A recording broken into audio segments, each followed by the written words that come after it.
Welcome back. It is the Rhetoric Warriors podcast. What is rhetoric, you ask? And I say, what isn't rhetoric? Everything's rhetoric simply because human beings craft messages as we try to communicate to each other. And rhetoric is about consciously crafting messages to make them more effective. Been studied for a long time. I do it formally. That's what my PhD is in. Most people do it informally. They sort of use the theories that they've come up with or things they've learned from their jobs or experience and how to persuade other people. The podcast tries to teach people a little bit more formal training. I interview rhetoricians on here and academics and persuasion professionals. I talk to people who have social issue activism because they're trying to use messaging to get things done. And I talk to comedians because they're always fun to hear about their politics. And finally, I bring on conservatives to convert them because the right worries me. And if that statement concerns you at all, then come on to the show and we'll talk about it because I like talking to the right. Today's another episode, I guess, of persuasion professionals and social activists, kind of, right? So we'll figure it out. This is different. I've never done this before. This is a podcast on my podcast. So I was on these guys' podcast last week, an American Conversation, and they asked me a lot of questions about rhetoric, as people tend to do. And we told some jokes. And then Rose cornered me after the podcast in a good way. For like, Zoom cornered me, zornered me. I don't know, something that to talk about trans issues. And that's one of her social activist areas. And we talked about it for a while. And I was like, you know what? You should come on and talk about that because there's a lot there. So real quickly, Rose Medina is the host and co-host of the podcast. I'm going to start with her, and then my other two guests are going to introduce themselves, and off we'll go. Here we go. You started the conversation on the trans issue when you mentioned Dave Chappelle. All I did was trigger you. I did not start a conversation. Oh, is that what it was? Yeah, no, it's right. You did trigger me. So I just finished the conversation. Yes, you did. You triggered me. Okay, all right. So my name's Rose Medina. My background is I'm a social worker. I was licensed in New York State, worked with victims of crime, worked with predators, I like to call them, sexual predators, ran some groups. Then I moved out to California, dabbed into improv at the Groundlings, love comedy. I'm a wannabe comic. I'm not that good at it, but I'm trying. And I love people. That's why I started the podcast. And I love women, though I'm not a lesbian. I wish I was. I would be dating Exulansic right now if I was. Yeah, totally. She would be my woman. But unfortunately, I like penis. Yeah. Yeah. Just yeah. Cursed by God to like penis. I know. Cursed by the goddess to like penis. Yes. Yeah. Dick addiction. That's yeah. That I don't have, but I have dick like. Yeah. The other thing you need to know is, like, I'm also a comedian. I'm a late night comedy writer. I wrote for Dennis Miller and Letterman, and I do stand up. So a lot of this podcast, it's freewheeling. You can say whatever you want. There's no limits, and a lot of it will be jokes too. So, all right, that's Rose Medina. So then I can say you can't say addiction without shun.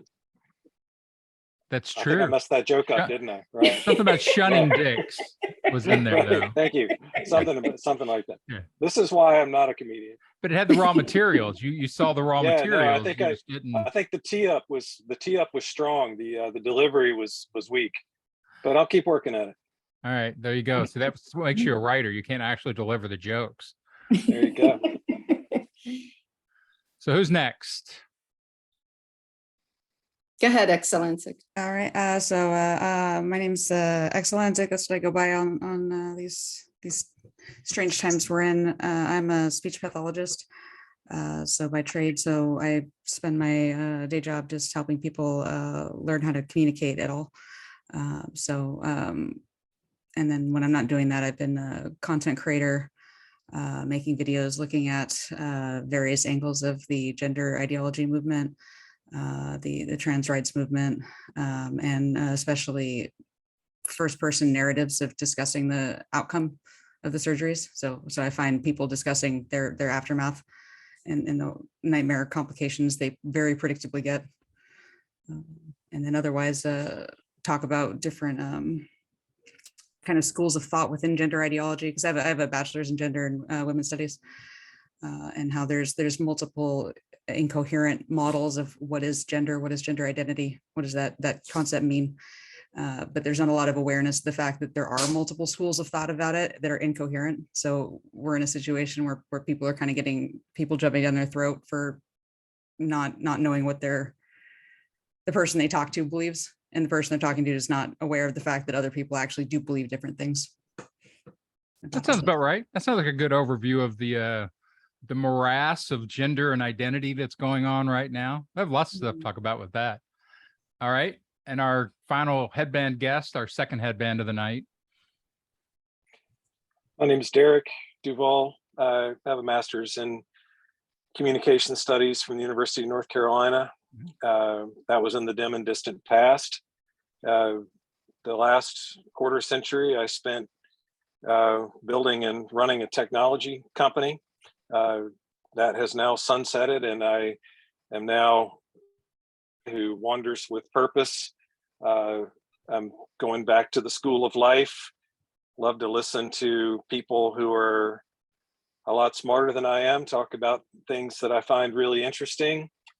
And I've taken a particular interest over the past year in what I feel like is sort of the unfortunate underbelly of wokeness gone too far, in particular with gender identity ideology. And I'm very interested in how language creates reality, and how those who control the language control the narrative.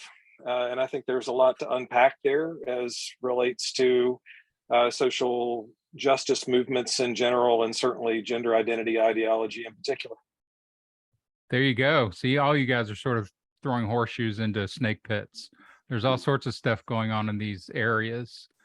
What started all this was I had said, somehow we got on Dave Chappelle on the podcast, and I said, I think Chappelle's a brilliant comedian, but he's out of his lane when he's talking about trans and LGBTQ and issues. Like, I think I don't go to that guy to hear his opinions on those cultures. And he's even said that he made a living for 30 years by doing race commentary, and clearly has a strong perspective in that. But even that's grounded, like, in his version of race theory. Like, he's not from the South. I don't remember where Chappelle's from. I associate him with like New York and that area. No, I think he's from Ohio. Oh, maybe he's could from be Ohio. wrong. Yeah, he's a Midwesterner. Okay. So he didn't grow up in the South, and I grew up on the border of the South, half South, Kentucky. So I have a different understanding of a lot of that stuff than he did. But I think he has value there, clear value, like even as bigger than just a comedian. He has clear value, and people want to assign more value to comedians than just funny. They want to import other things to them. It's not really fair to the comedian, but I said he was out of his lane, and I don't get into that lane. I don't go into that lane as an expert, and that triggered Rose. So talk about Well, that, it Rose. triggered me because I think he has a right to his opinion, whether he's in that lane or not. And it was his perspective. You know, Right, he but I had a never said he friend- didn't have the right to say it. I said I didn't expect it to have much value. I think it does, because he had a trans woman friend who committed suicide after he was attacked for his opinions. That's a rhetoric move. His big, heart-rending story at the end of that. If you watch Chappelle, he's got a few things like that he'll use, sort of a heartfelt story within his stand-up. And that's a rhetoric move. That's clearly a pathos move to get people on your side because you've lost somebody, and you tell it in a narrative way. That's not really stand-up. Like, it didn't really belong in that show. Like, he jumped out of his frame, out of his lane, and started using other rhetoric, which if he's going to do, fine. But now he's going to be judged over there. He's not going to be judged as a comedian anymore. Well, I think good comedy can do a lot of different things. you know, I mean, and it depends on what the audience is looking for from comedy, right? I mean, there's certain people that are going to like Andrew Dice Clay because they think dirty nursery rhymes are funny. It's like hickory dickory dock, this girl was sucking my cock. I don't personally think that's very funny, but some people eat it up, right? Where did you And then get you that, got- man? That's good material. Yeah, well, there you go. And then You know, you he got stole Chappelle, he stole that from a street puppet in New York. Andrew Dice Clay did. Yeah, there's a famous I don't think street puppet act named Otto and somebody, and he was doing he did all those jokes, and Andrew Dice Clay just stole them. So you can hate him even more. yeah. Well, He's stealing from puppets. it's kind of a throwaway example of the kind of comedy that, you know, and I'm not judging. I mean, if you think that shit's funny, then knock yourself out. I think Chappelle is a social commentator who uses comedy to deliver really important messages, mostly about race. And I think I believe the episode that we're talking about was really about race, not about gender identity. I think he used the trans narrative to expose and contrast what I find is a kind of ridiculous victimization stance amongst many people who feel that be trans-identified is to be reviled and persecuted. And there's the scene in the closer where, you know, he's got his fictitious, you know, Clifford on either side of him, and he's got the trans person who's bemoaning, you know, how discriminated against they are. And he, you know, Chappelle does the whole like, Clifford, you got anything you want to say about this? I mean, basically to compare, you know, hundreds of years of oppression and slavery to this very recent sort of explosion of trans-identified people who actually, and I believe Chappelle's point was, want to appear powerless, but powerful. And I'm curious, Dan, about your take on this, because I think this is where the language and controlling the narrative and the rhetoric of the trans movement is incredibly clever and savvy at getting attention and deflecting reasonable arguments and basically trying to establish, you know, an ideology as fact when the truth is it basically has just appeared really in the past several decades. So that's a mouthful, but that was my take on what Chappelle was trying to do. Yeah. In the closing. So I'm going to get Exulansic. Exulansic, yeah. Hey, did I get close? Was I close? Yeah, it's more of an ash on the land, so it's like Exulansic. Do people call you X? Yeah, people do. All right. I'm from Kentucky, so you're going to have to give me some you know, articulation break. Sure. I want to get your response to that. The first, before I do, I want to say like what you launched with, you sort of, and this happens all the time in logic, like logos and rhetoric is, you know, all the rationality, all the logic, all the rules for that, which nobody ever gets taught. And so people argue at the speed of modern life and they just buzz through like 80 claims in 5 minutes. And then you're like, okay, what did they even say? So you launched with, you know, comedians can do important things. By definition, comedians are not important. Comedians are not a source of information. They're not a source of insight. They are doing fake insight, fake information because they're playing mechanical tools with comedy. And I know they look genius. I know they look smart, but I can show you the mechanical processes which make them look smart, like things like inverting. So if you just do this little thing with again, a rhetorical tool, which is with the language, you take something and you flip it, it makes it comic and it seems really smart, but all you did was a comic technique. So by definition, if comedy exists as a frame, and this is just a theory, again, you can argue against this, then saying comedians need to do more important things, that's not part of my perspective on comedy. I think comedy is there to make you laugh. If you don't laugh, fine. If you do laugh, great. Go find a different comedian. But judging it beyond that, it's really tricky. All right, X. What do you think about that? What was your reaction to that summary he had about the closer and Chappelle? So I haven't seen the Chappelle stand-up that you guys are discussing, although I've heard about it. I feel like a comedy can be a vehicle to get people to pay attention. So in my videos, I use a lot of jokes because I feel like otherwise the subject matter itself is so horrible that people would turn off. They would just tune out. So you need to just kind of keep giving them the feedback of the reinforcement to keep watching of the joke. So they keep watching to get to the jokes, but maybe you wouldn't classify me as a comedian. Maybe I'm just an educator that uses comedy, and it's different from being a comedian. Yeah, I think that as a tool, everybody uses comedy. Everybody uses humor. Everybody likes to laugh.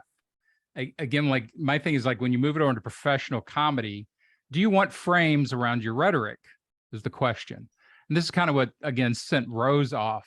She's like, I'm like, well, I don't get in those lanes very often because I'm not an expert.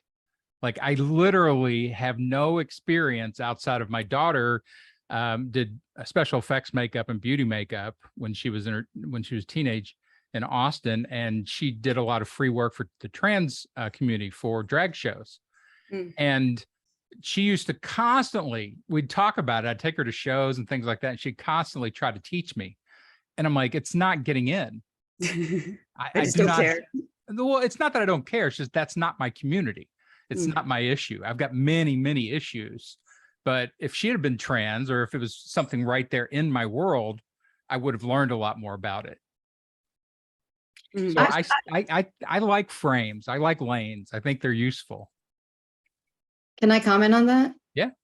I think I am part of that community because they say trans women are women, and I'm a woman. So I'm part of the community of women.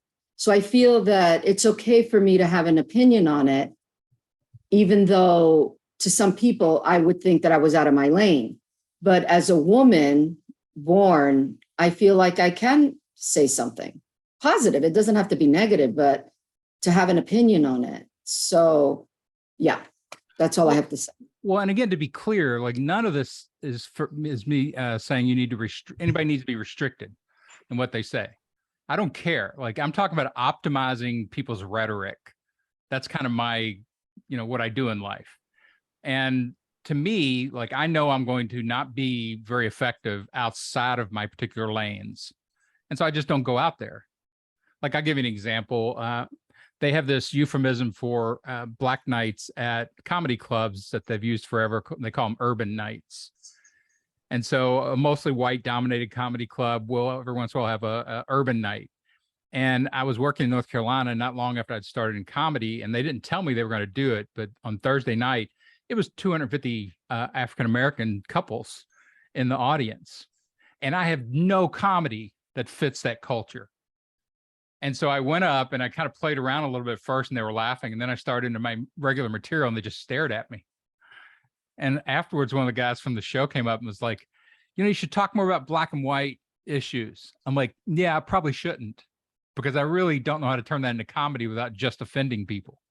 I don't know where the landmines are. And for a comedian, that's usually a bad thing. You should have gotten that one black friend that everybody has. What's wrong with you? Well, look what Dave Chappelle did. I've got this one trans friend. I mean, it's literally the same trope.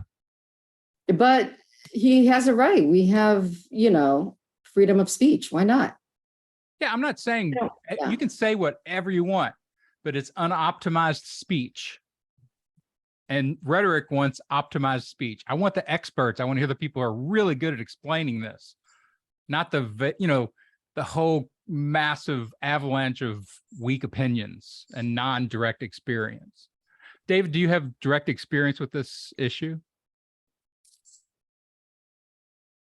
Sorry, you lost me there. Direct experience with the thing you were talking about earlier, like the victimization stance of the trans community. No, not direct. Just the last couple of years, I've done a lot of reading and research, and I've been involved in a couple of organizations that are raising awareness about the dangers of gender ideology, specifically as it applies to the medicalization of youth and young adults. And so that's, and when you dip a toe into that world, you very quickly become a target for people who feel like it is, verboten to say anything that suggests that this concept of gender identity is anything other than authentic and immutable. I think there's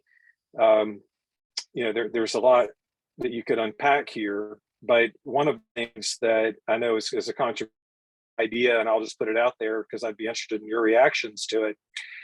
But there's been an explosion of trans-identified youth in the past 10 years. Okay. And some people would like to say, well, and that has happened is that they've always been there, but now there's this societal acceptance. And if that were the case, then that societal acceptance, wouldn't that also be encouraging all the trans-identified people in their 20s and 30s and 40s and 50s and 60s and 70s to also come out in similar numbers? Mm-hmm. And that hasn't happened. Instead, so what we've seen, you just did a logos move there, right? You did an if then, like a logic move. If this were true, it should also apply to this other population. And you're going to use that to discredit the claim.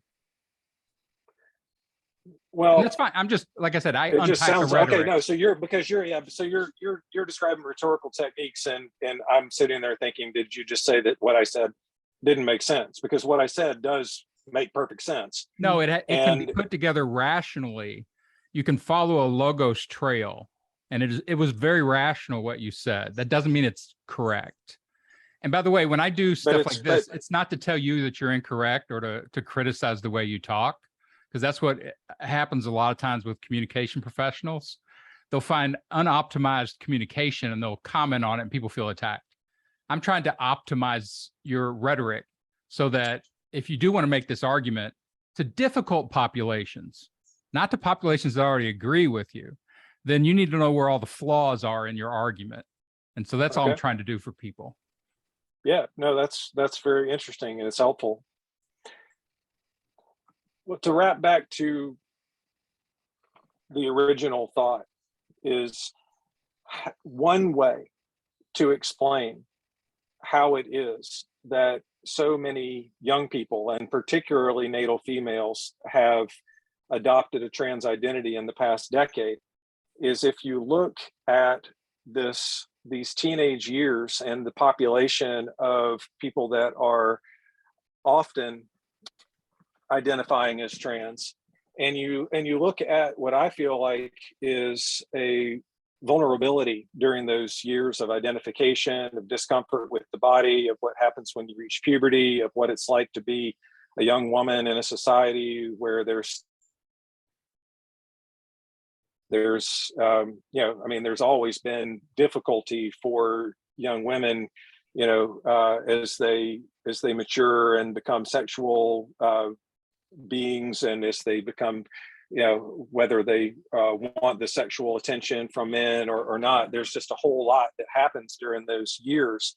And it's a particularly vulnerable population.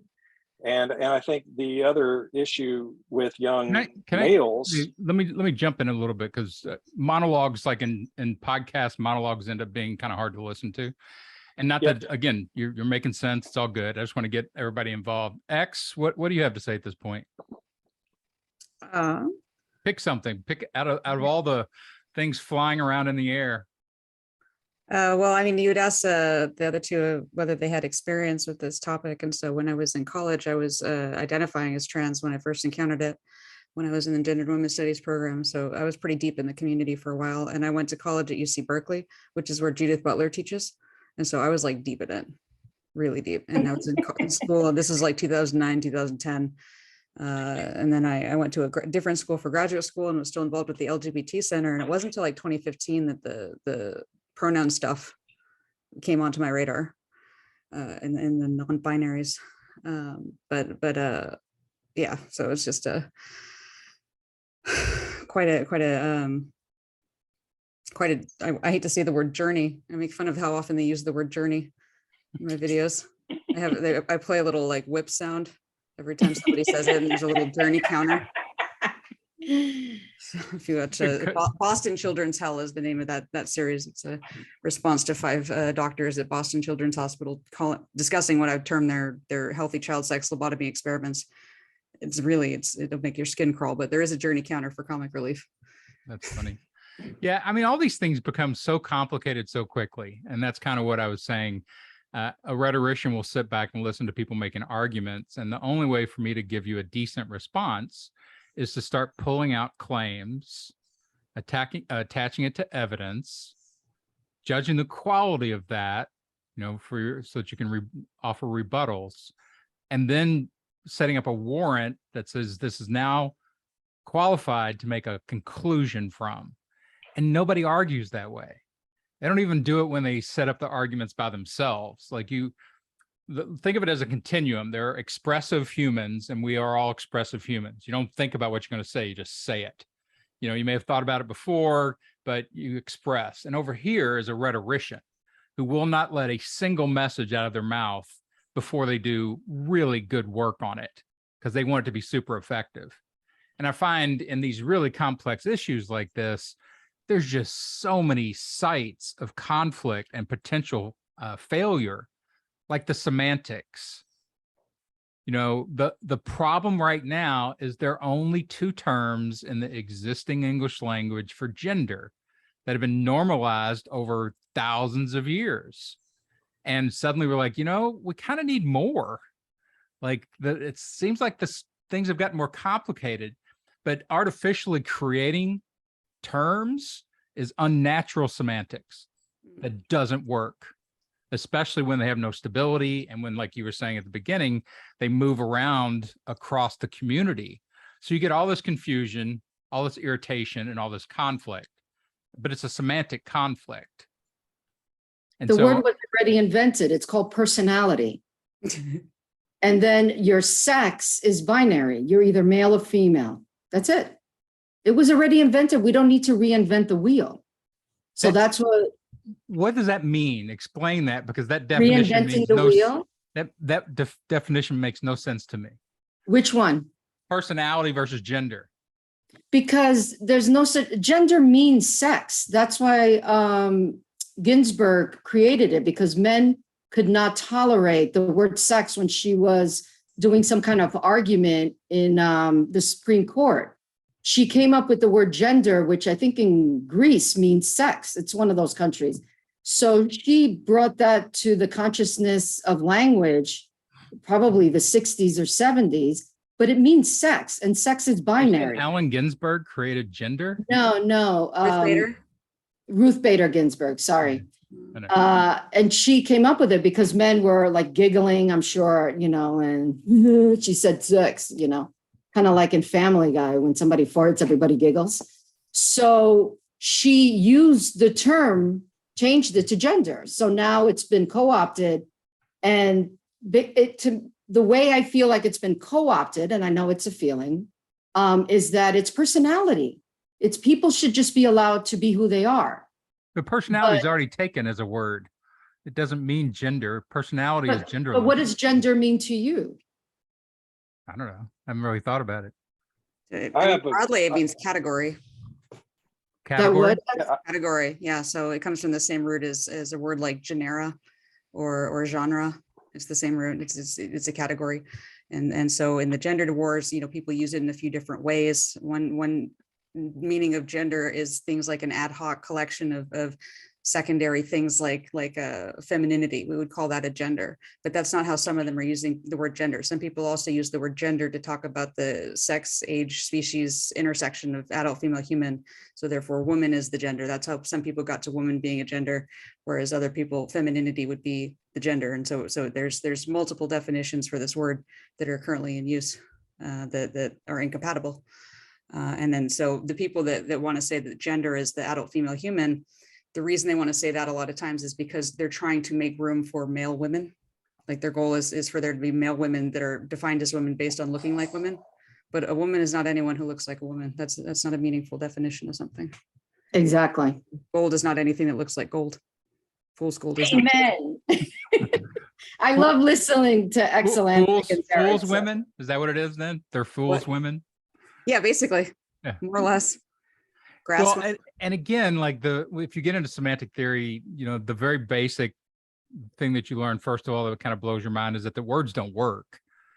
There's way more slippage in words than there is accuracy in words.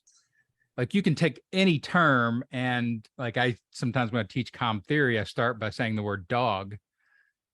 I'm like, okay, everybody knows what that is. Nobody here has the dog in their head that I have in my head. I promise you, because it was a dog I grew up with. His name was Pooch, and he was crazy. But that word functioned, and we would have just flown right past it if I used it in a sentence. But it literally it's impacted with like 500 different meanings. And so it's an illusion that we have control of the language, which would allow us to control the argument, which would allow us to control reality, like you were saying, David, like the construction of reality. There's a lot of stuff in rhetoric about the linguistic construction of reality, but everybody gets this weird, quick idea that means that they can now participate in the linguistic construction of reality. Whereas like the organic theory of language says, no, this was all here before you. You're never going to get out of it. You can move around in the storm some, but you're never going to reset reality because that's baked into the organic language. And so whenever you're fighting against organic language, and the limits of organic language, it's a really tough battle. And you see all these kind of, massive conflicts over small terms like woman. That Congress has been doing this with. Well, you can call it a small term, but it's actually really important that we have a it's massive. Woman that's rooted in sex, because we have this thing called the 19th Amendment, and the 19th Amendment protects women's rights to vote on the basis of our sex. And so if you separate sex from the idea of womanhood, if you say that sex is meaningless and not real, not a real distinction, the way that the ACLU is currently saying in California, they're saying that we should put men in women's prisons because there's no difference between males and females. It's just a myth. Well, if we don't have that idea in law, then what is protecting women's right to vote? Everyone's taking it for granted that the Supreme Court is not going to decide that women don't have the right to vote before November. I'm not taking that for granted. With the way where things are going, it seems like both the right and the left wants to redefine women as not a real category, and therefore there's nothing stopping them from criminalizing voting if you have a uterus, because you might hurt a fetus or something, because it's no longer related to sex. It's no longer related to being a woman. Exactly. Yeah, and when I say small term, I don't mean unimportant term.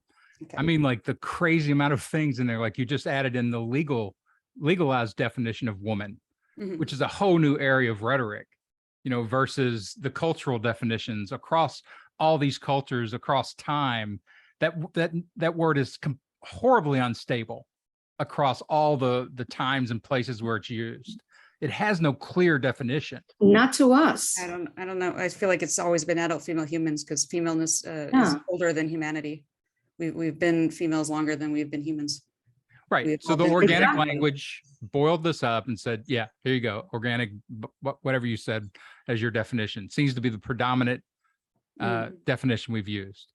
But now that's getting complicated. David, you had something to say. Well, yeah. Well, just, back to your example with dog, Dan, when you say dog, we all get a different image of a dog in our mind, but we don't get an image of an aardvark or a giraffe or, I don't know that. Because that'd be super weird. Maybe some people do. Yeah. But the point is, when we say woman, I don't know. I mean, this is where it gets dangerous, because if you say woman, then yeah, there are obviously we can have many different images of what a woman is, but it's really important to have agreed upon of what it really means to be a woman, because of what's agreed upon. Who's agreeing to this? Well, women. This is a great question, because let's agree that sex is binary, that women produce large gametes and men produce small gametes. That's a great way to tell the difference. We've had billions of years of sperm and eggs. Yeah. Okay, so we've had billions of years of evolution that have fine-tuned. But you're not a vet, but you know what a dog is. I'm going to take you aside after the podcast and explain sperm to you. But for right now, one thing I can predict is you will not do that. I can predict that won't happen. Right. They can swim a long way. I was waiting for you to rip me a new one on the rhetoric there. But yeah, so I think, the English language is fascinating, and I'm sure there are examples in every every human language, then, and there's, for example, the word set, which I think there may be 40 different meanings in the English language for that word. And then, you have the word fall, which, has two very different meanings. There's a season, and then there's an action of something that's dropping, and there's so we normalize this confusion and this complexity with these types of words. But when it comes down to fundamental people's rights based on their sex, this whole movement toward blurring the lines and making it seem as if sex is a spectrum, I think has real dangers. Well, it has implications. Dangers is kind of a loaded word. Well, I'll give you an example of danger. Exulansic already talked about, the potential. I'm not saying you can't find me examples of dangers. I'm just saying you launched in with that verb, or that, description. And I'm like, Well, let me follow danger with this then. Are you aware that there are bona fide examples of women being raped in prison by biological males who have claimed a female gender identity in order to be reassigned into female units? So picture this: a male sexual predator, a guy with a dick who's in prison for having raped people, says, "Oh, actually, my gender identity is female," gets reassigned. All right, so you give me a very outrageous example. Again, it's a real example. I'll get you the I'm just saying, right now in my show notes. Right. I'm not saying this doesn't happen. I'm saying out of all the things that happen, you're plucking one that has a lot of energy in it, a lot of villainy. Okay, well, I'll give you. How about another? Yeah, villainy. But aren't these edge examples the things that we need to? I mean, thank God, not happening, all day, every day, everywhere. But these are very real violations of women's rights in places that should be women's safe spaces. And if we're blurring this definition of what it means to be a man or a woman, and people can have this magical ideology, this immutable feeling that they are not one, or that they're, internally, they're somehow, a different gender from their biological sex. Well, if they're not bothering anybody and they're living their life and being kind and respectful, then great. I support people's beliefs and whatever they want to do. It's fine. I mean, I'm sure I do a lot of things people think are weird, and that's fine too. But when it comes to the point where people are claiming that sex is not binary and that gender identity is somehow immutable and intrinsic and undeniable, it's untestable, and they're using that in order to infringe on other people's rights, then it's a big problem. Yeah, and those are strong. Those are strong rhetorics on their side. Like, you're picking again sort of the extreme rhetorics of, the idea that this is immutable, that we define it, like you can't question it. And this is what the left gets attacked for, is not keeping the discussion open, because they're typically, there's, so in narrative theory, there's hero, villain, victim, and stakeholder. Is the best way to think about this stuff from a rhetoric perspective. Get it out of logic, because you're going to lose. Prey? The opposite of victim is predator, prey. It's not. What did you say? State something? Stakeholder, like an interested party, but they're not directly involved, right? So hero, villain, victim, interested parties. Oh, okay. Sorry. All right. I'm learning. Yeah, and that's, like I said, that's kind of what I do on the podcast. So you're picking villains, people who are misusing, using this as cover to pull off horrible acts to other human beings. And who would be the hero in this story?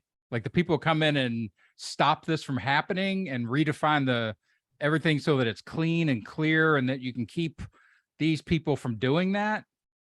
Like, yes. So the government, that's what the government does. That's why we have laws that are sex-based. So really good laws would be the hero. You guys are just stakeholders. Yeah, the legislation that feminists fought for. Legislation like Title IX, which the Biden administration is directing schools to force women and girls to disrobe in front of men and boys, as long as they say, "I'm a woman too." They have a Title IX right to be free of a sexually hostile environment. But if you get rid of the idea of sex differences, how do you define sexually hostile? It's not meaningful anymore.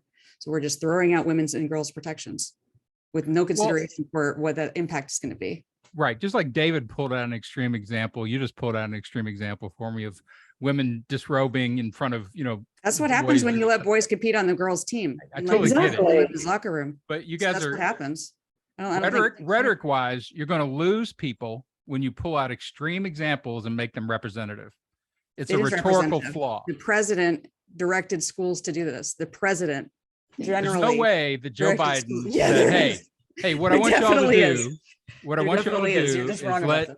is have girls strip down in front of all the boys and everything and test. He Are you never following said the that. line? Yep. He never, those words have never I'll send it to exited you his after the mouth. show. He may Not have in talked about those it. Phrase it that way, words. but that's what happens. That's what No, he happens. may have Not- talked You about the require law. girls to change. Have you been following the Liar Thomas situation at UPenn? No, I don't follow How any all of of it. his It's not my lane. okay, well, all of See, they That's- forced his female teammates. I'm doing to rhetoric with you disrobe in front guys. of I'm not him. doing They content. forced them. As a condition of competing on the swim team, they forced the female students to disrobe in front of the male students and to be near the male student when he was disrobed as well. And they Were you- privately have come out and said that this is really making obviously everyone uncomfortable because he's still fully intact and fully responsive. So it's I don't know. It's definitely Like I said, It's happening. just an extreme Yep. example. No, but you said to me, and it triggered me too, you said I wasn't an expert. So I brought two people that are experts at this. They are.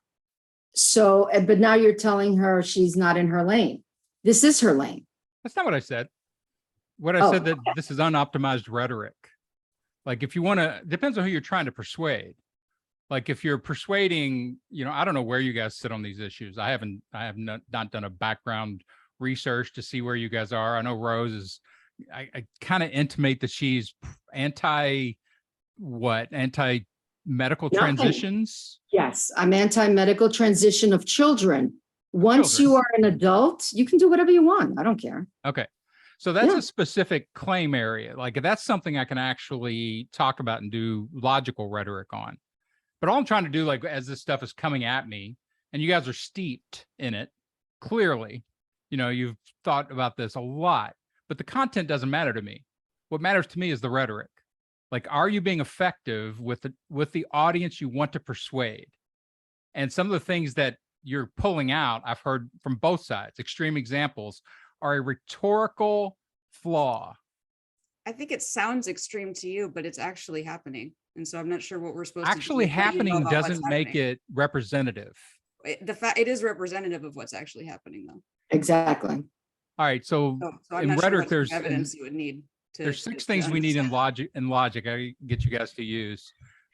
There's claims, evidence, rebuttals, qualifiers, which is what we're having a problem with right now, warrants, and conclusions. So your qualifier, you're asking me to take that example, as evidence, and then to add it into the entire frame. Like say, this is happening, this is representative. Are you saying that more schools in the country are doing that I'm than saying not that doing that? Or is that like one out of all schools have 10,000? been directed to do that, is what I'm saying. Literally all schools have been directed by the Biden administration to do this on pain of losing their funding. There's no way that law says that. It was one of the first things he did when he got into office. Exactly. It was There's the no way the first. law executive says order. that. It's not the law. It's an executive order. You're right. It's not the law. The law is Title IX. The law says that females have rights. But Biden administration is saying that schools need to consider males female if they say they're female. That's why feminists are so mad, because then we can't measure women's equality anymore. We can't measure how many opportunities are for the females. We can't measure how much funding is going to the females if you allow males to say they're female and you start putting males on the female team. Can I It's a say something? it's a biological issue. Can I just say something? We're also, in terms of measuring, we can't measure crime either, because now they're saying women are sex offenders. There was a case in the UK, a couple. A woman was arrested for having 300,000 images of children, and it was a trans woman. So now they're saying just women instead of saying trans women, because then we know they're men originally. But that's another issue. We can't measure anything. Yeah, They're women just have blurring the rights. lines, and that is dangerous. As somebody who worked with domestic violence survivors and victims of crime, I think it's dangerous, even There's for there's that word gay again, men. dangerous. Of course, I worked with victims of crime. What am I going to call it? Lightweight violence? No, I'm saying it's Or like just a that's little an violent? escalation word. So Oh, when you is it? guys, Oh, yeah, okay. when you guys want to escalate your story, you throw in a word like dangerous or this is happening everywhere. You know, and inflammatory rhetoric is inflammatory rhetoric. It's not that you're accurate or inaccurate, but you're making a choice right there to inflame the issue, inflame the discussion. Is that going to be effective with the people you're trying to talk to? Now, if you already I have have a people who are already question. thinking I'm not everything's trying to dangerous, talk to ideologues. I'm definitely No, not trying to talk to ideologues. I'm trying to talk to the mushy middle that's a little ignorant on what's going on. sure. And I think yeah, I like the think this is Biden thing, you'd like to have a say in that. It sounds like. More than a say, I'd like the Biden administration to recognize that females have the right to single sex spaces and single sex accommodations, and to learn in a environment free of sexual hostility, sex discrimination, and sexual harassment. Yeah, that's a great claim. That's a great, very like, that's what I want. Now, is my rhetoric getting me that? David, go ahead. well, no, I think it's interesting because, who are we trying to convince, right? I mean, who is the audience? And I don't know how to answer that. I mean, I think the cultural current behind the support of gender identity ideology is incredibly strong. I think there's a lot of pluralistic ignorance behind it. I think, if Inflammatory word. Well, let me explain what I mean by pluralistic ignorance. Okay. I think a lot of people believe that it must be true because other people seem to believe it's true, right? But I think when it comes right down to it, it doesn't feel genuine and doesn't feel like, I think it's a head scratcher for people. They're like, wow, where did this come from? Like, this is just like, it's just massive all of a sudden. There's what really is going on here? But because you cannot, quote unquote, speak about it without being silenced, and people are losing their jobs, and people are being doxxed as a result of even saying, what was the recent one? There's the Jason Aldean, is that the country guy whose girlfriend said something about how she was glad that transition didn't exist when she was a tomboy because she might have transitioned, and now she's happy to be a woman. And she got hated on so hard, and Jason Aldean's publicist dropped him. And so these are just one example of what happens when people actually try to discuss this. So who are we trying to reach? I mean, I'm trying to reach the rational, reasonable person who's been scratching their head and thinking, this doesn't feel right. There's something more complicated going on here than that suddenly there were a gazillion trans youth and we just didn't know it. Well, Yeah. think of it again. I'll pull you back into theory this time. So what's happened with us now is that we've created a new kind of communication universe with digital. So there's private life. And like, if you were talking to me one-on-one, you could say, I'm trying to get Dan to understand this perspective from my, from the way I see it. You could be trying to get me to do something. You could be trying to get me to, if I have connections in the Biden administration, you'd be like, would you let me, you could be trying to do something personally. And in private space, persuasion and argument and things like that, especially with people that are typically rational, isn't that traumatic. It's fairly, you can control it for the most part. Public space over here, which has forever been reserved for the rich, and the powerful, or the only ones who could ever get to public space. Like Trump would have never gotten on Cronkite, every day for 9 or 20 statements. What's happened with digital is it's created this mixy public-private world. So you'll be saying something, like David, in your private space, put it online, and suddenly, you're going to be swamped by all these people who have bad arguments, good arguments, weird responses. It's a multi-log conversation. It's unnatural. Human beings can't do it. Like we were not designed to talk to 50,000 people. It just doesn't work. And so you're getting all these weird, like cancellation, it works within that weird digital space that's undefined right now. And it'll evolve where rules kind of get in there and get more sophisticated about it. Like we've started to cull people out of the digital space when they get beyond a certain type of rhetoric, like violence encouraging and things like that. There's been some violence encouraging these days is so absurdly like close to nonviolence. I mean, just having expressing an opinion that trans women are men, that's considered to be promoting violence, because on the theory that like people attack trans women because they're not women. So if we all just like lied to ourselves and lied to each other about whether they're women, nobody would attack them anymore. Is a very superstitious movement that's rooted in an attempt to placate their own mental illness symptoms like anxiety. They don't want to have to actually take responsibility for that. Yeah, like I said, the middle space, you are dealing with people who have mental illnesses. Like you watch all the Karen videos, those are clearly mentally ill people. Mm. You know, that can't No, control. they're racist or something. They're not It mentally doesn't ill. matter what they're picking. If it was race in this video, the next one would be somebody's too fat. They're just going off because they have a problem. They have a mental issue. Like, Okay. and we're looking at it like, oh, villains. But if they move over to victim, like as somebody that's just mentally ill, they escape all the cancel. You know, so what are they? Again, it always comes back in rhetoric, comes back to Not base today. definitions. Not today, they don't get, if you're a victim in America today, you're revered. It seems to me, I could be wrong. Well, we play victim narratives. Like this has kind of become like, since we have victim politics of, you know, sort of multiple coalition politics. You know, the Civil War and the Democrats moved towards multiple coalition politics. And so you get a lot of that in our major public discourse, and it's set weird frames as it trickles down into the culture. Now people are all sort of using it. And even the right, the powerful, are claiming to be victims because that rhetoric has such strength, and it grew up with such strength in the Civil War. I mean, the civil rights and the women's movement and all these different movements gave it power. So everybody's moving over there to get the power of victimhood. Mm.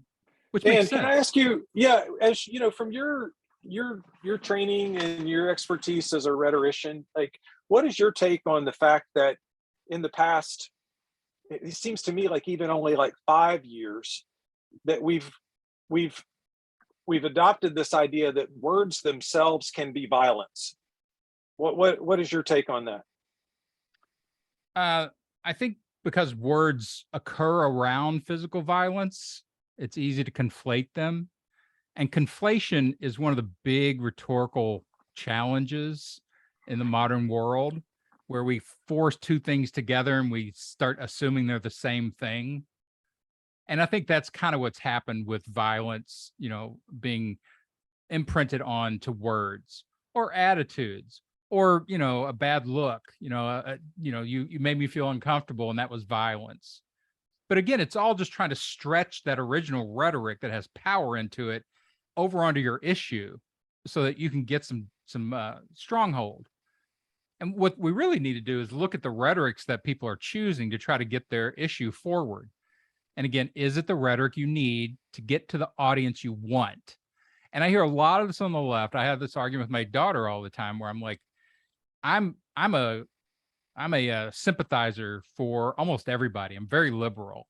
You know, I grew up very working class. So I came from the bottom of a lot of things. I know what it feels like to be an oppressed class and have to fight your way up. Even though I was a white male and I had those things and I got an education, I still know what that feels like. And I can't help not empathizing. I can't stop myself from empathizing with victims, especially of cultural and societal oppression, because I'm like, that's just arbitrary bullshit. There's just not enough of you to take power in a democratic society. Like if there were enough of anybody, like I've made this argument a few times, there are more women in this country than men. So if women just decided they were a voting bloc, you know, women didn't have the vote for 250 years or 150 years, however long it was, 144 years. They should just vote. Men don't get to vote for the next 144 years. Like we're going to balance it out. It's going to be a matriarchy democracy. And they could vote that. Like democracy doesn't care. There's no morality in democracy. It's just the numbers of votes. So why not set yourself up as a block and just take all the power? I would love that. Oh my God. And you Like, guys would that's like on it the too, race. because you'd get laid more too. Hey, you take over for a while. I'm fine. I haven't really done that well with it anyway. So Exulansic, I'm sorry, I didn't mean to interrupt you. That, it's one positive outcome of the attacks on women's rights to control our bodies, to defend our bodies against, even if you want to accept the idea that fetuses are people in some way, like we could fully imbue it with 100% of the rights of a 35-year-old man. Like, I don't care if you want to change the Constitution so fetuses can run for president. It doesn't have the right to attach itself to me. It does not have the right to attach itself to me. No one has the right to attach themselves to me. Parasite. No one has that right. I Right? don't You need to understand why it's so redefine. hard. They don't have to Yep, be yeah. non-persons to not have the right to attach themselves to my body. I have the Yeah. right to, like, get rid of it. It can go live its life elsewhere. I read this whole theory that a feminist, I don't know what year she wrote it, but she said it's always been a woman's right to abort because she needed to protect the tribe, the group, when there were wanderers, what is it called? Nomads. Hunter-gatherers. Yes. And that if she had been sexually assaulted by a male that she did not accept or approve of, she would end up either abandoning the child, burying the child alive, or killing it. And that's always been a woman's right to protect children from male predators in the past. And that's been taken away from us because males now control reproduction, right? They tell us, you're having my baby, and we're whatever, Yeah, they're very Mormonism, openly trying to farm Catholicism. us. They want to increase the domestic supply of infants. That's what was it Alito? Exactly. They are openly trying to farm us for our sexual reproductive. Right. I go to labor. the grocery. There's plenty of infants. How many more do we need?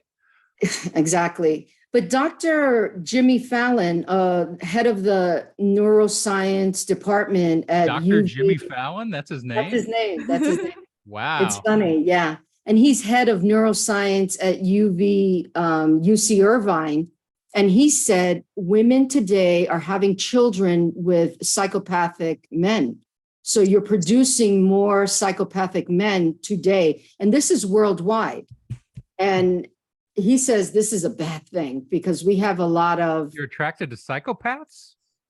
or they're forced to have, Yeah. Think of Saudi Arabia, think of where girls are Anyone who married. ban abortion, like Yeah. any abortion ban, that is the logical equivalent of allowing rapists to decide when to start families. Exactly. And Trump is a psychopath. He was president of the United Is States. he and indicted people yet? I love him. heard he was like in DC unscheduled, that they came and yanked him off his golf Stomping course. around didn't his even let him golf change shoes in his- DC. Yeah. Very weird. Okay, let's not veer too off into abortion Okay. because Sorry again, about that. every time you move into this new, farm, like there's just a massive amount of things to. And you're not a look at. woman, so I understand. Go I'm ahead. not a woman. It's not my lane. Woman not is your not my lane. lane. Well, again, sort of looking at it from the theory of what rhetoric can offer to people, it comes back to the same thing. Like people have very strong feelings about these things, and it becomes very difficult to just have a sort of bloodless conversation about the rhetoric or the persuasion of efficiency of it, because you want to get in and, like you're defending real victims here. And I can hear it in all of you guys. Like you are all wanting to defend like a good heroine or hero, or we need a non-gender hero term too. Right? Like you've got a feeling of this is important and people are really suffering and you're trying to use that rhetorically, but you've got to make me feel it somehow. Okay, let me that to take be a shot at it. effective. Dan, you said you had a daughter. Yes. Do you mind telling me how old she is? She's 23. Okay. She's old. Yeah. Can you imagine when she was 13, if she had suddenly come to you and she'd said, Dad, Yeah, I'm I'm already really out. a boy. I'm already out. Like you're not getting me. Let's Okay. let's backtrack because I know what you're doing now. Like you're going to try to use my daughter in a, an abortion story or a transition No, story. Of some Well, type. okay. Well, let's pretend it's somebody. I mean, I don't know what to do with your comment there. I mean, I'm not trying to get you. I know. I'm I'm just trying. trying- I know you're not. I'm just trying to I'm trying to optimize what you're doing. Well, I think if I were not talking to the master of rhetoric, it probably would have worked, because I think your meta analysis here is to, to instruct your I know. people in anything that comes Rhetoricians out. are annoying. It's Rhetoricians, yeah, it's all. But listen, I mean, I'll just go with a different thing. Let's just say my daughter came to me and she says, "Hey, Dad, I'm actually a boy." And my first reaction is something like, "Hey, you be you. I love you. I don't, love who you love. I mean, be your authentic self." And then let's say it starts to evolve. And then suddenly it's like, not only am I, but I have to actually make these physical cosmetic changes to my body in order to feel like my authentic self. And then you start to learn that almost all gender medicine, especially as applied to teens and young adults, there's no great long-term research about it. There are a lot of pitfalls that are not discussed openly with young people who are very impressionable and are going down this path. And then you start to imagine, okay, what happens if this is, it's a strong belief, it's a strongly held belief at this point, but what if it is not an enduring belief? sure. And It's like right now, tattoos. yeah, and there are, I'm certainly no expert on this, and Exulansic, I'm not going to put you on the spot, but I think you're better able to address this than I would be. But I do know that the number of detransitioners and desisters who have been trans-identified and perhaps even went down a medical path, who have then gotten to the point of saying, this actually is not authentic to me, and it's time for me to move on.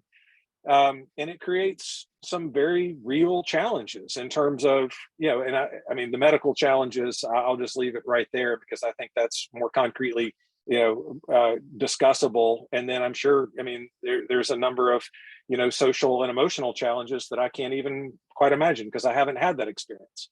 So But that, if I were to, optimize with you, like, I'm not, again, ignore all of this. There's no reason for you guys to absorb this if you don't want to absorb it. But for me, what interests me is getting people to where they can be effective in what they're after.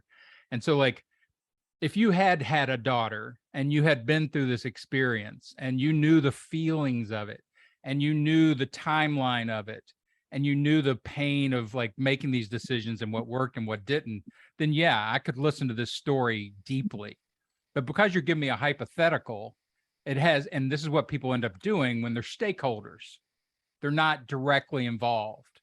They're not the villain, they're not the hero, they're not the victim. They're watching something from the outside, which goes back to my Chappelle story of, I think the man's out of his lane when he's trying to get me to be deeply empathic. And I understand he was trying to, say comedians are also, I get it. I like that part of the argument. He's always explaining comedians to people. People don't understand comedians either. Like, I have a movement called Comedian Americans, because I think comedian Americans are also horribly oppressed. You cannot be a full comedian in ordinary life. You get fired, you get beat up. You can't say the things that are in your head in normal world. Like, nobody does. So, comedians are oppressed. We used to.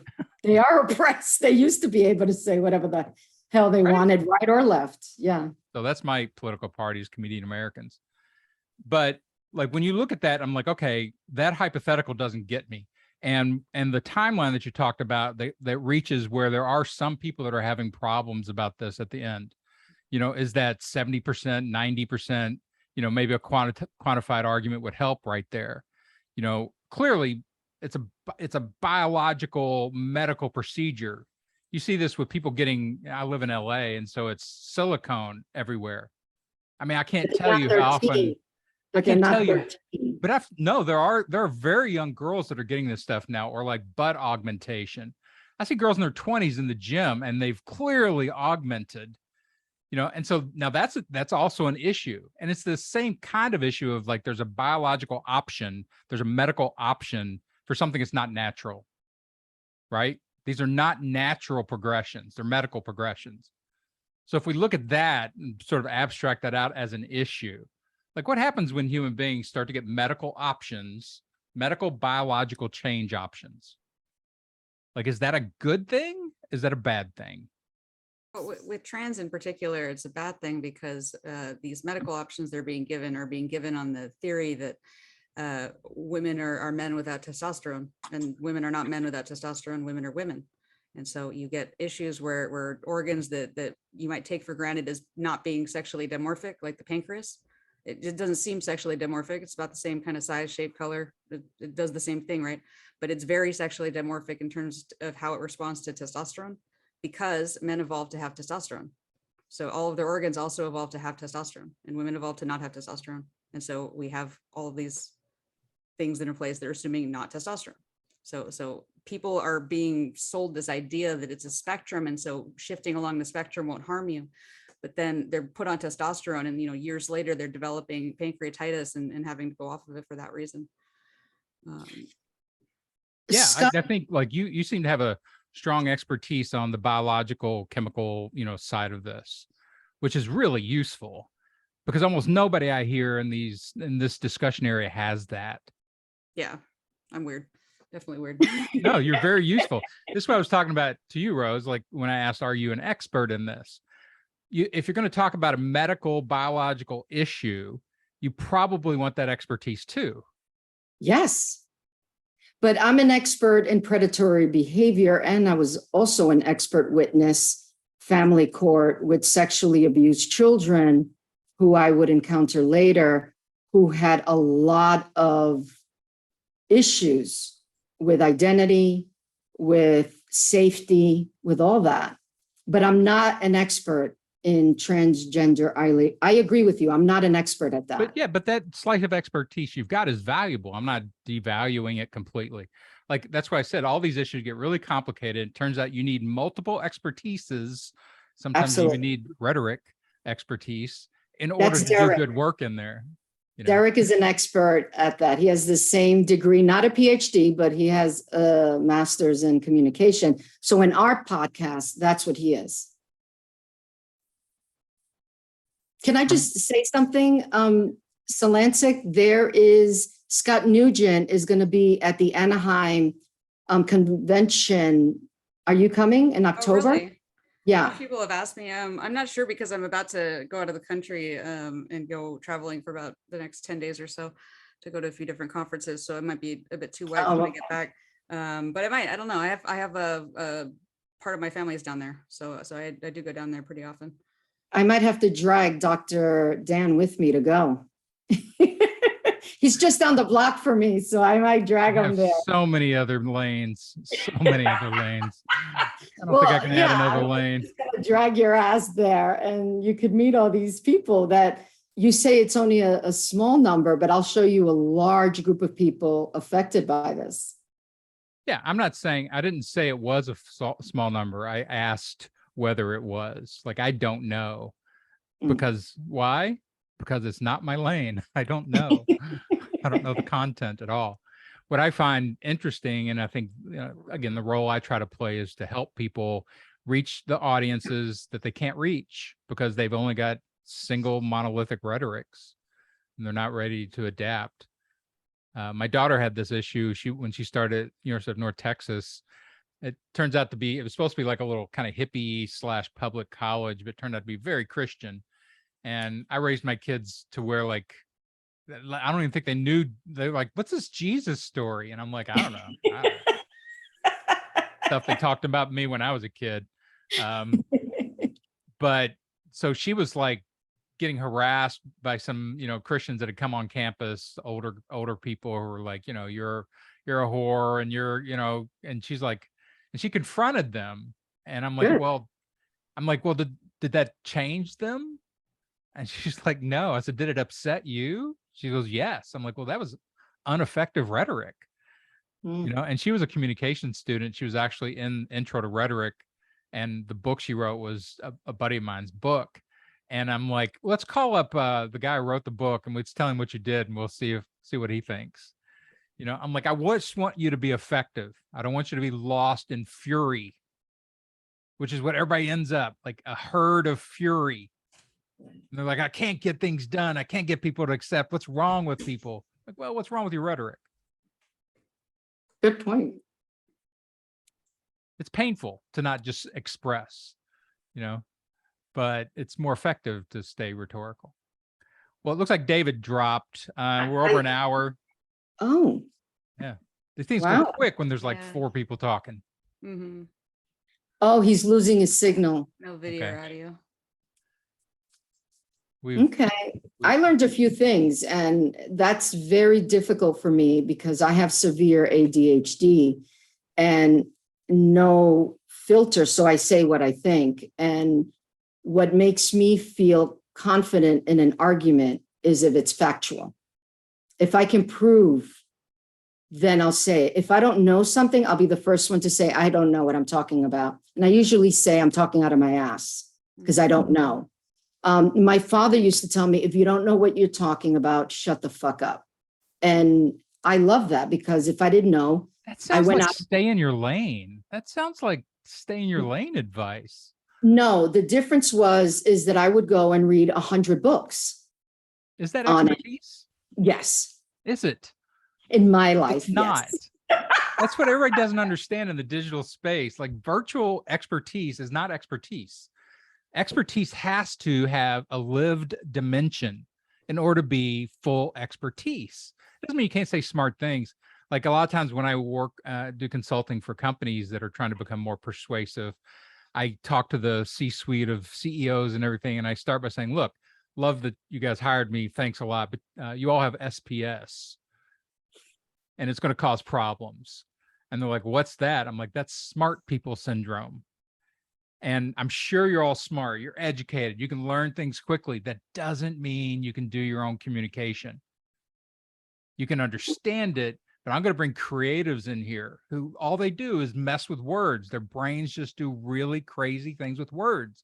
That's who you want creating your communication, not you smart people. And smart people end up causing a lot of problems in these issues because they can kind of understand it. They get very fired up. They hold on to some of the expertise, but it's not dimensional enough to really make, the progress they want. So our expertise, Exulansic, is being women, being born women. I was violently raped at 19 because of my sex, not my gender identity. So I consider myself an expert at being a woman. And I've had gay male friends violently raped by men because it happens to men too. And the common denominator is males. And we used to talk a lot about that in college and high school. So I agree with you. I agree with you, but maybe that will be my rhetoric is I am a woman. So I think it's a strong starting point for sure. Yeah. You have lived experience in that identity. And I'm Black and I'm white and I'm Puerto Rican. Yeah. So you get multiple lanes coming together. That's very useful. There you go. There you go. Well, super fun, guys. I appreciate it. Again, I try not to stomp on too many landmines outside of my area, but Thank you for I usually having us. Yeah. So why don't you pimp your podcast there, Rose? Yes. X. Join us so we can hear more from Exulansic because everybody loves her and she's just amazing at the information and expertise at An American Conversation podcast. And we will be live tomorrow with an Aboriginal woman from Australia who's also an activist. So I'm excited about that. Thank you, though. Thank you, Dan, for having us. Yeah, cool. Enjoyed it. X, do you have a podcast of your own? So I have a Substack, exulansic.substack.com. I'm also sneaking back onto YouTube because I got the banhammer a while back, but it's been up for about over 3 months now, so I'm optimistic it'll stay up. And that's Isle of X. And then otherwise, my archives are at exulansic.com. If you want to see all of my back videos, that will point to the Odyssey. And then I'm on Rumble too. So I'm everywhere. Yeah, you are. They can only mass report me so many times. So as long as I have a lot of different platforms, I think that will discourage them. Yeah, that's a viable theory of using the digital space, that weird mixy space. Just find your hacks. Stay alive in the digital world. Yeah. Well, Also, cool. if you get banned, you need a new device. They definitely device ban. Yeah. All right. Well, awesome. I appreciate it. This has been the Rhetoric Warriors podcast. super fun. Get out there and persuade some people. Do it effectively. Humanity needs it. We'll see you next time. All right. Thank you. Thank you.